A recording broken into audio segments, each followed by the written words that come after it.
नमस्कार.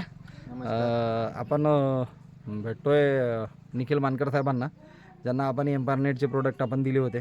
ॲक्टिवेटर दिलं होतं, ॲक्टिवेटर, बूस्टर हां, आणि शेविटॉल. सेविटॉल. बरोबर आहे. किती तारखेला फवारलं होतं आपण? 19 तारखेला फवारलं होतं. आजची तारीख आजची 22 मार्च 2025.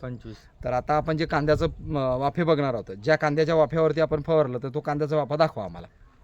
हा आपण 19 तारखेला जे फवारणी केली होती हां ह्या वाफ्यावर केली होती. हो त्यानंतर हा जो वाफा आहे, हां हा सेकंड वाफा, याच्यावर आपण कुठल्याही प्रकारची फवारणी केलेली नाही नाही आहे. आहे. आणि ह्याच वाफ्याच्या बाजूला आपण ज्या कांद्याच्या ह्याच्यात तुम्ही तणनाशक वापरलं होतं, त्या तणनाशक वापरामुळं जे तुमचं सांबार भाजला होता, कोथिंबीर भाजला होता, ते झाड दाखवा मला.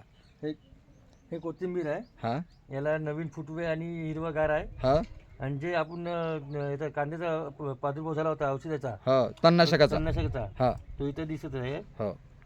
आणि एक झाड सोडलं होतं ज्याला फवारलं नाही, ते पण झाड ते तर दाखवा. पूर्ण मेलेलंच आहे. हे बघा, आपण इथं बघू शकतो, हे पूर्ण झाड भाजलं आहे आणि हे पूर्ण हिरवेकंच आहे. तर कांद्याच्या वाफ्यामध्ये तुम्हाला काय फरक दिसतं?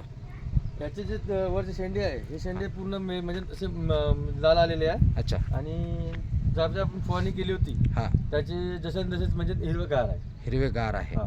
आणि हे जर बघितलं तर आपल्याला इथे व्हिडिओमध्ये पण क्लिअर दिसतंय की तुम्ही जिथे फवारलं तो जो मागचा वापा आहे हा, तुमचा, मागचा बरोबर आहे, हां. हा उंचीला पण वाढला आहे आणि याची उंची पण थोडीशी कमी आहे, बरोबर ना. दोन्ही वाप्यामध्ये पाणी सारखंच भरलेलं आहे. कांद्याचा वापा आहे. धन्यवाद.